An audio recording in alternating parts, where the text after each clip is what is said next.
Good day everyone, I am the first reporter of this topic.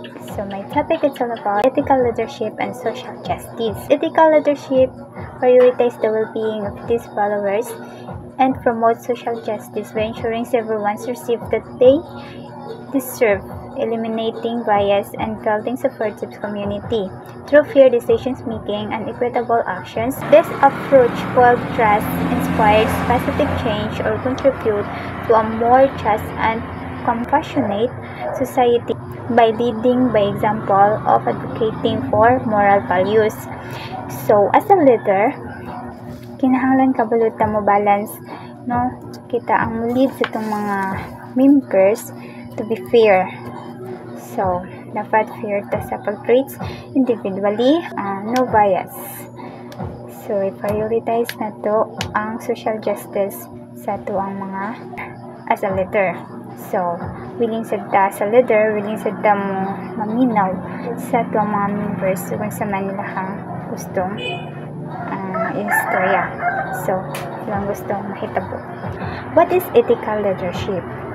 Ethical leadership is a style of leadership that is guided by moral principles, fairness, and integrity. It means leader makes decisions that are not only effective but also right, justice, and honesty. So, as a leadership, dili lang taman na kita mulit sa tuang mga members. So, dapat fair ta, tayon natin moral, and to make a decisions making wisely. Dapat walay pabor-pabor, dapat fair as a leader. So, then honest kita sa tuwang mga member. Key traits of ethical leadership. So, first, honesty. Be truthful even if difficult. So, may mong honest, bisag matinud-anon, mahimong honest. So, matinud-anon bisag. So, like for example, no? So, as a leader, kanang di man na malikayan nga na ay mo comment okay na mga decision making na kanang gusto nimo pero dili gusto mo hang members, so dapat fair nimo maminaw ka unsay lahang gustong mahitabo. Be truthful, magpakaninuod as a leader. Ikadua, fairness. So treat everyone equally and justly. So, fairness. As a leader, dapat fair ka. 12 man or 4, dapat fair. Walay pabor-pabor, walay bias, mahitabo. Kaya pili ka sa leader is to lead. Panang buhatay mo as a leader. Dili dapat unfair. So, accountability on decisions and their outcomes. Then, sunod, respect values each person's voice and dignity. So, respect.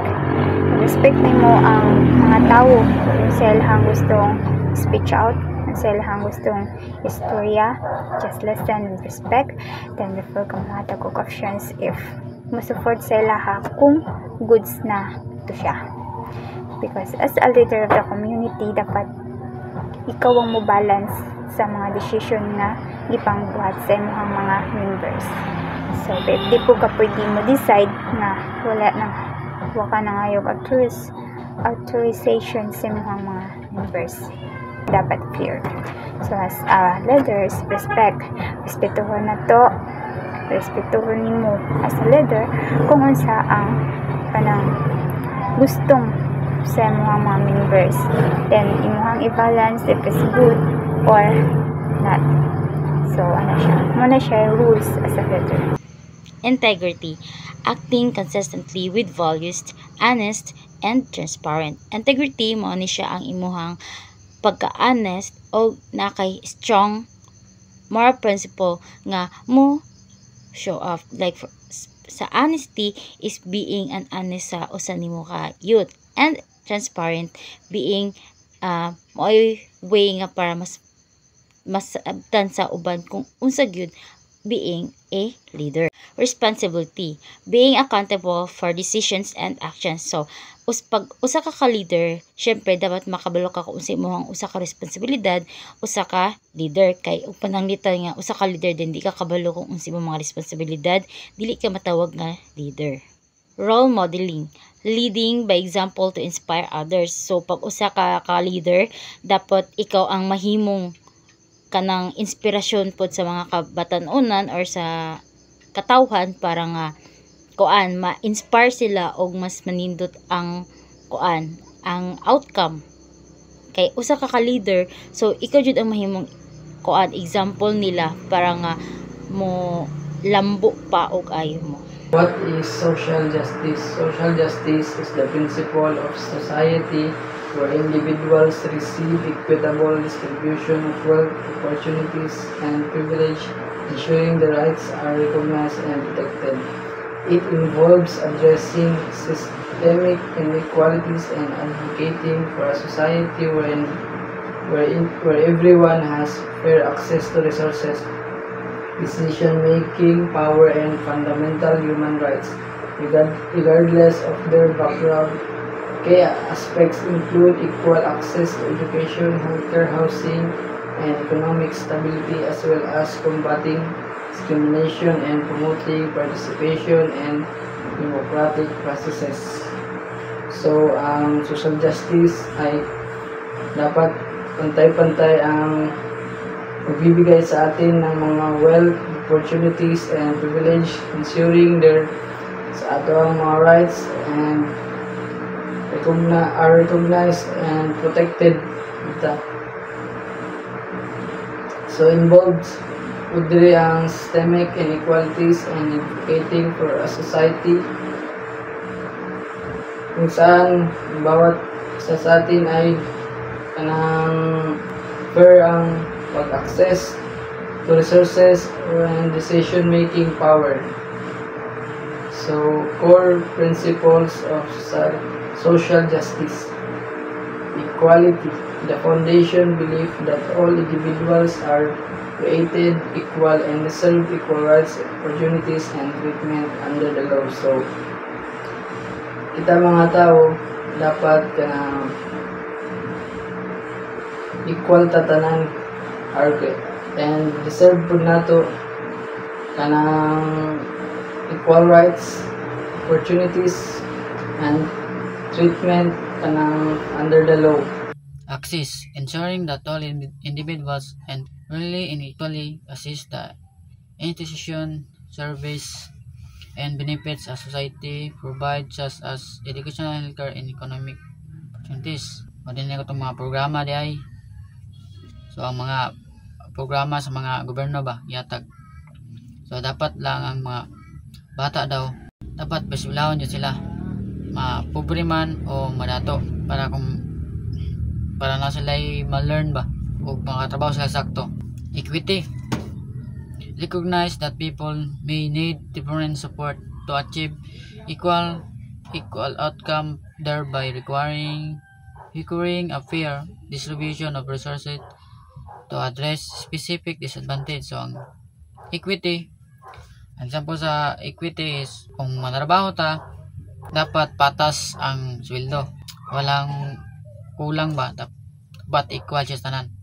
Participation, empowering individuals or group to have a say in design that affect them, promoting a more inclusive and representative society. So, ang participation is natay group activities, lahi-lahi tag idea, natay mga own idea sa tong gagalingon ba para sample natay business nga i-promote para mapalago pa yun nato ang itong business. Natay mga lahi-lahi idea ba. Human rights, upholding the inherent dignity and rights of all people, including those related to economic, political, and social well-being. So, ang human rights is kita tanan namin yung tayo mga natay dignity. So, example, siya mali o tama, dapat tama yun nato na.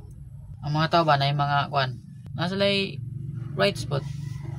In 1987 Philippine Constitution, Article 7, Executive Department, under Section 1, the executive power shall be vested in the President of the Philippines. So, muna diri ang mga President, Senador. Presidente ang pinaka-importante nga role sa Executive Department. Then, kay tungod kini ang President, mao ni siya ang leader.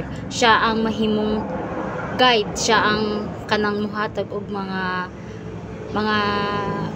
bulahaton sa usa ka mga nasakupan ra pod niya. Kay ug wala ang leader, ang Pilipinas kay mahimong gubot, dili ma-organize og labaw sa tanan, walay mahimong leader kung wala pod ang mga tao. So kung isa ka leader kay kinahanglan nga maayo ka, kabalo kasi mga responsibilidad, buhaton nimo ang mga sakto anis nilang sa mga nahitabo karon. If pananglitan ang usa ka president is mamatay, injured, or anything else, na ay power ang usa ka president kamot may mo puli og lingkod sa president. Or if wala si president or si vice president, din katong si senador, kung unsa toy sabot sa Senate nga may mahimong vice president, mo to siya ang mulingkod. So in section 2, the president, the vice president, the members of the Supreme Court, the members of the constitutional commissions, and the ombudsman may be removed from office and on impeachment for and conviction of culpable violation of the Constitution, treason, bribery, graft, and corruption, other high crimes, or betrayal of public trust. All other public officers and employees may be removed from the office as provided by law but not by impeachment. If pananglitan nga nilabag ka sa ilang rules, then corrupt ka, then kay gibuhat nga mga anything else bitaw nga labag sa rules bitaw sa usa ka officer, which is na magpasaka og letter nga ipapanaogon ka, ipahawa kasi mo ang gilingkuran inana, pero dili ang impeachment. Article 11, Accountability of Public Officers. Under Section 1, public office is a public trust. Public officers and employees must all times be accountable to the people, serve them with utmost responsibility, integrity, loyalty, and efficiency, act with patriotism and justice, and lead modest lives. For conclusion, ethical leadership and social justice are interconnected. Kay tungod ang kining ethical leadership model mao ni siya ang act nga moay mo kuan sa imuhang environment para nga walay mga tawo nga walay mga dignity sa usa ka tawo nga matapak-tapakan lang or para nga ma-equal ang pagtrato sa mga tawo.